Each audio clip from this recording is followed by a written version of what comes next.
Hello, good morning. It's 6 a.m. time for the morning news on 3FM 92.7. We're coming to you live from our studios here at Adisawe Kanda.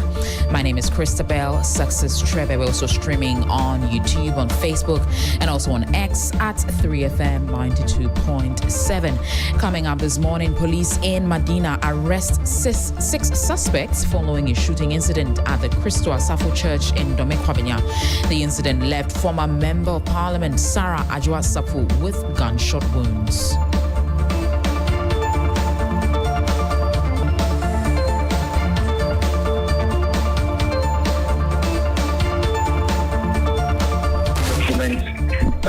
Separated, but then as we speak, he haven't been said.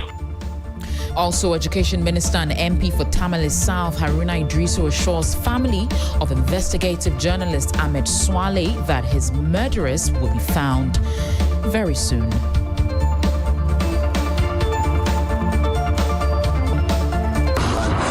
wheels of justice run, and they run tortuously.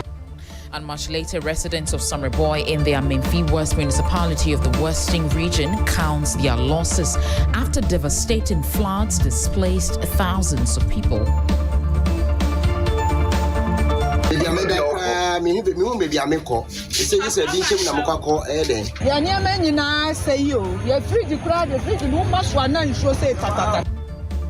We've got details for you shortly. Please stay with us.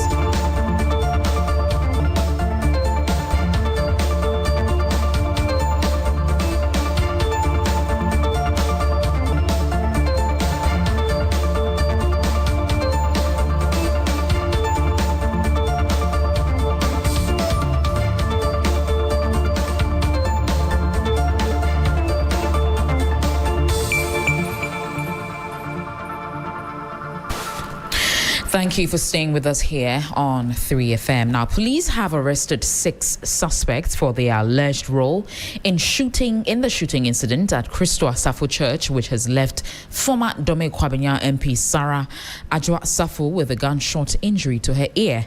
The incident is believed to have been connected to who succeeds Ghanaian inventor and church leader Apostle Codjoe Sappo, who died in September last year. Joseph Akable reports.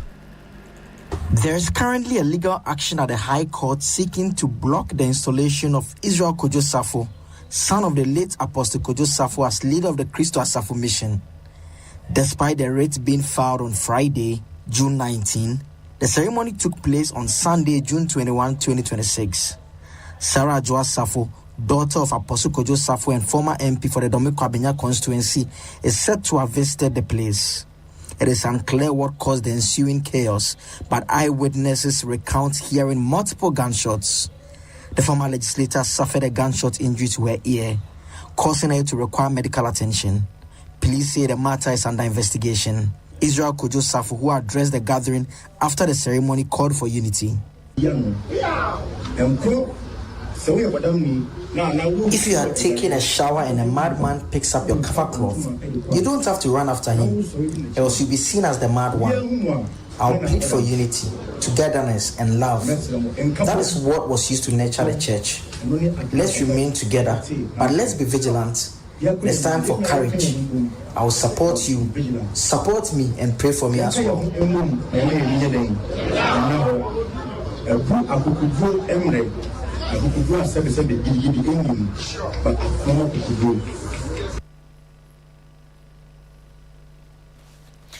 Meanwhile, Safo Kantanka, lawyer for the Christo Asafo mission, has been reacting to the incident leading to the shooting and subsequent arrest of the individuals.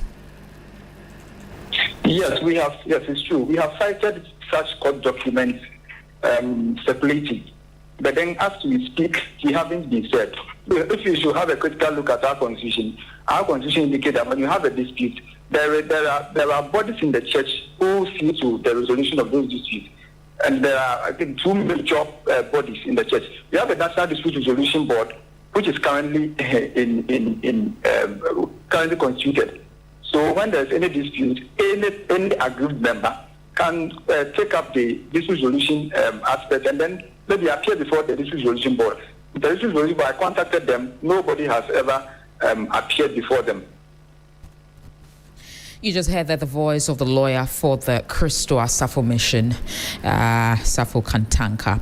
Meanwhile, Education Minister and Member of Parliament for Tamale South, Haruna Idrisu, has paid a visit to the family of slain investigative journalist Ahmed Swale at Wulensi in the Namumba South District of the Northern Region. Addressing Ahmed Swale's mother, Madam Yakubu Arahamatu, the minister stated the government would not relent in its effort to unravel the circumstances surrounding the killing.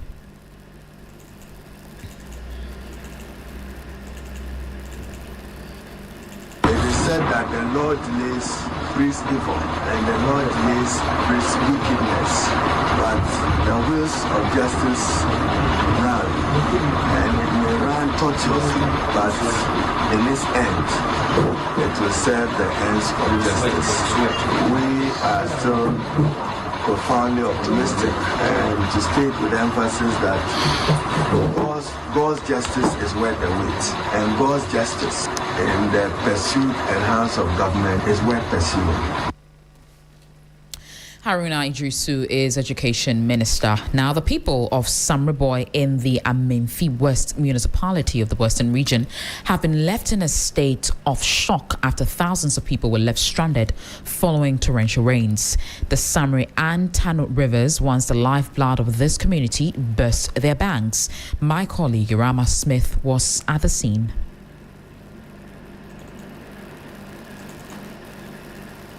This is Samreboy today. What you are witnessing is not just flooding, it is a full-blown disaster. More than 200 houses at Aboy, Kukwase and Popolozo in Soichi Roman Hill have been swallowed by floodwaters. 26 buildings have collapsed entirely. Thousands of residents have fled their homes, carrying children on their backs, wading through waist-deep water. 2 lives have been lost so far, a 17-year-old and a child of just 1 year and 2 months. At the time of our visit, the rain was still falling heavily. Our cameras captured these little ones seeking refuge under a table, while the adults sat under a canopy, waiting, praying, and hoping.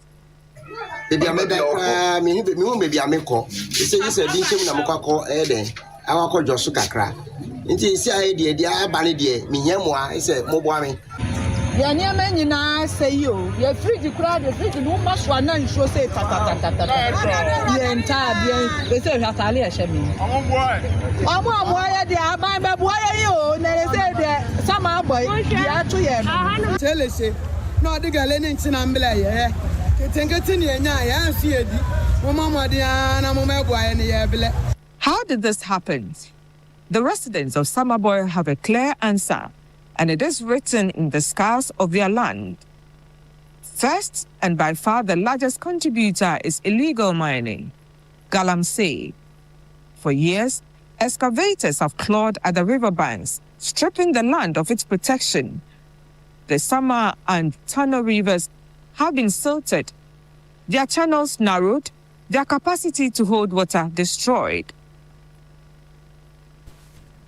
Just before we go, the national coordinator of the District Roads Improvement Program, Nilanti Vanderpoy, has revealed that many metropolitan, municipal and district assemblies, MMDAs, have yet to properly account for operational funds disbursed under the program in 2024. A situation, he says, has stalled the release of additional funds. He spoke on hot issues on TV3. Every assembly was given 500,000 cedis for a quarter in terms of operations and management administration. Unfortunately, when we came in, the accountability for that money was really horrible. What does that mean? What it meant is that because it was close to elections, some MMDCs were parliamentary candidates. So they did not allow the assembly to have access to the money. They managed the money themselves. So accounting it becomes difficult. A lot of the time also, some of these monies were given directly to the parliamentary candidates of the then government.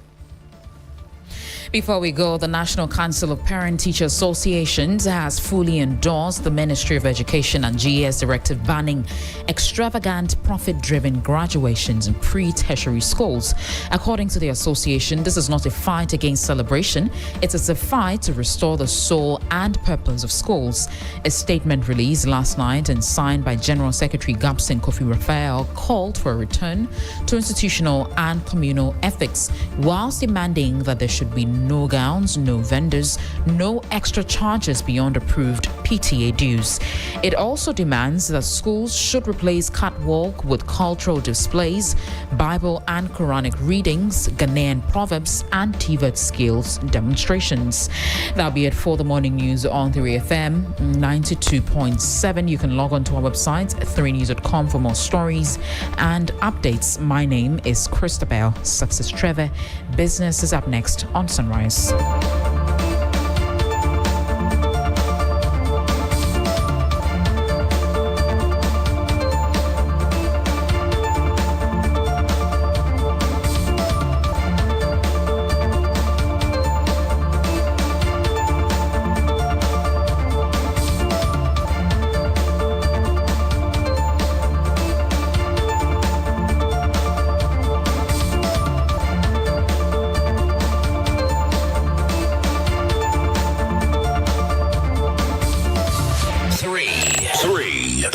FM. The best in the morning is on 92.7. Sunrise on 3FM.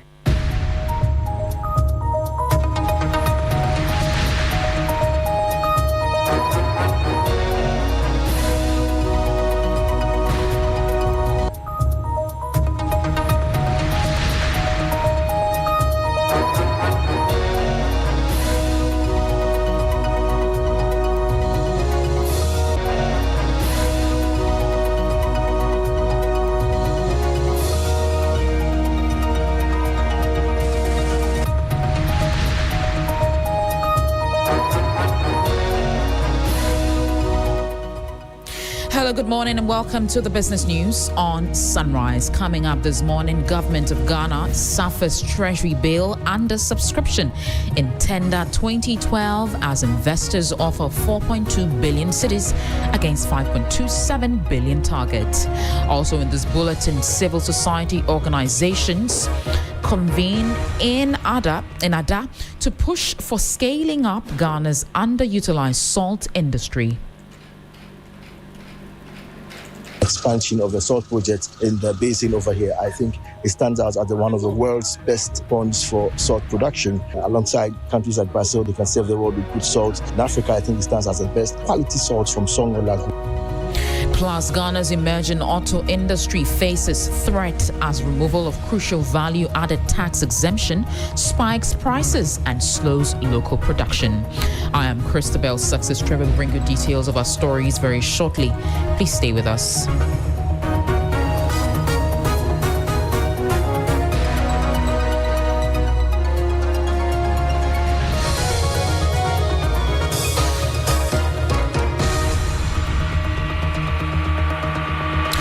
The government of Ghana fell short of its borrowing target during its weekly Treasury bill auction on Friday, June 19, 2026, seeking to raise 5.274 billion cedis under tender 2012 across the standard 3 short-term tenors.